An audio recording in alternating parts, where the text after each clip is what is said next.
Uy na guys, kailangan natin magmadali.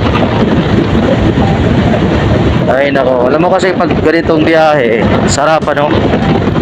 Masarap kapag ganito yung biyahe natin. Sinta yung patakbo natin mga idol, 80.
Sarap ng patakbo.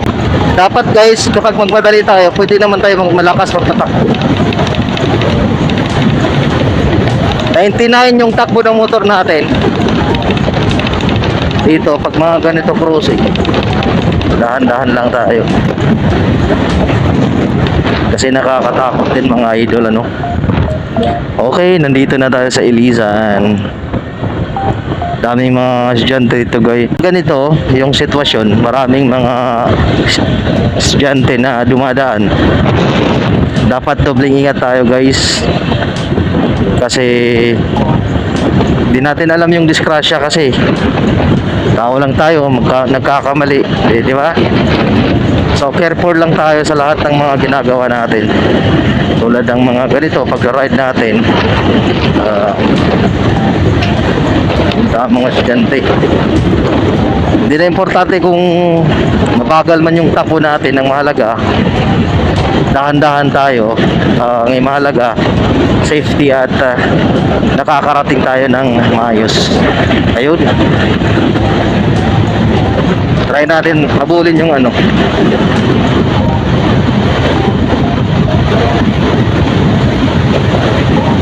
Hey, lakas, up-lake din yun. Pero naka-hijab, mga Muslim siguro yun.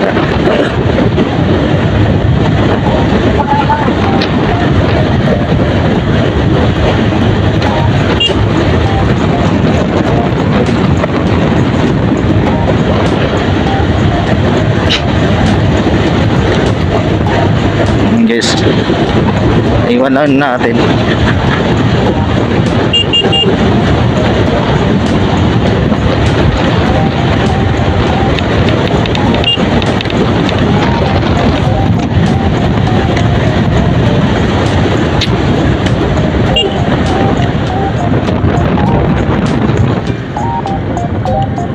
Guys, nandito na tayo sa ano, sa Tanjung Muslim.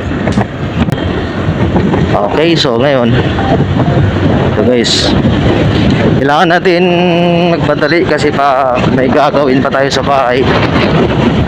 May gagawin pa tayo mga kaibigan. Sana naman po pakisupport po sa ano, supportahan po natin yung page natin, yung vlog natin. Para naman po tuloy-tuloy yung pagpa-vlog natin mga kapatid, mga brother. Ito. Yun.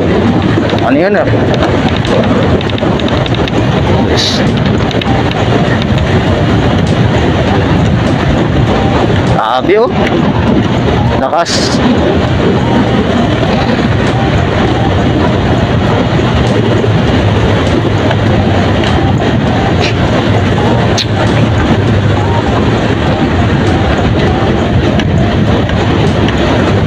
Yan mga guys. Alam niyo ba mga guys? Okay, nasa ano na tayo, Barangay Villa. Oh. Yun. Magtutubil to si kuya pag ganito. Okay guys. Kailangan lakasan natin ng konti. Dito, kurbada. Alam niyo ako pag sa kurbada, ay ako talaga yung pinaka ano na tao, pinakatakutin, matakutin. Pag kurbada, mga kaibigan, natatakot talaga ako.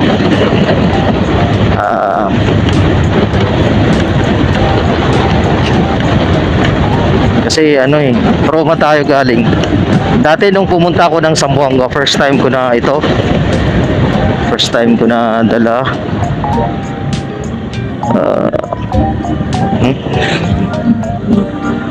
Dala ito. Ayun.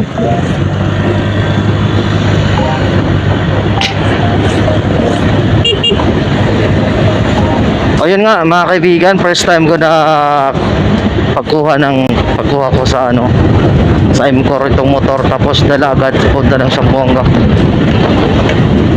Muntik ako madisgrasya doon kasi umalis ako mga 11 alas 11 ng gabi. At pagkatapos nung doon ako sa malapit sa doon ako sa ba yun, sa Pitali, yung sinasabi nilang tuktok alaw. Napaka kurbada doon. Oo, tapos gabi may mga daanan doon na walang ilaw. Muntik ako na doon na kasi hindi naman masyado gaano yung malakas yung pagpatakbo ko, siguro nasa mga 60 to 70 ata. Ayun, nako, hindi ko nakita na doon may pala, putol yung daan. Ayun, dumiretso ako sa kasi biglang kurbada putol talaga, parang putol talaga yung karsada. Kaya ang ginawa ko, dumiretso na lang ako. Buti na lang may doon, may mga tinambak na lupa. May mga tinambak na lupa doon mga kaibigan. Hindi tayo napuruhan ng ginawa ng motor. Parang naka-motocross tayo. Itong click na to, first time, ayun, basag yung kanyang salamin, yung kanyang yung mata-mata sa gilid, basag. Kaya ang ginawa ko that time, tapos na pa yung pa yung gasolina ko, nahulog sa motor. Buti na lang may kasabayan ako that time. Tinulungan din naman ako nila. Oo, tinulungan ako nila that time. Kasi kami lang din kasi nasa daan.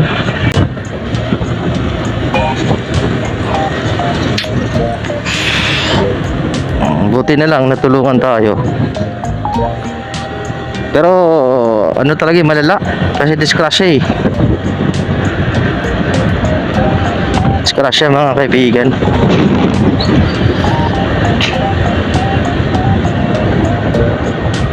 Ito doon nagsimula, sabi ko pag kurbada hindi talaga ako lalo na pag yung motor hindi mo kabisado. Dapat mas mainam na nasa 40 yung lakas ng motor mo, 40 o 30. Nasa tayo. Pero guys,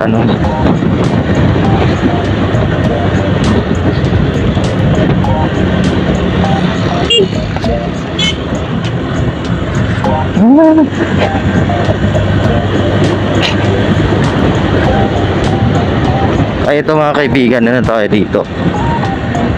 Napaka tayo.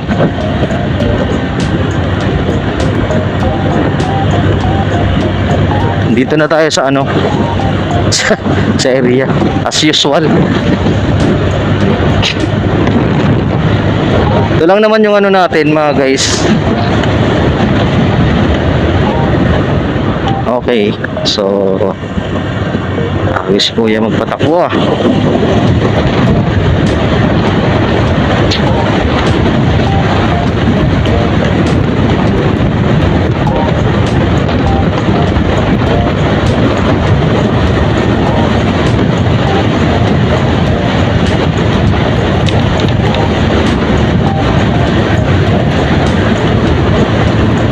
Nandito na tayo guys. Okay, alhamdulillah. Nandito na tayo sa daan. Nandito na tayo guys sa daan.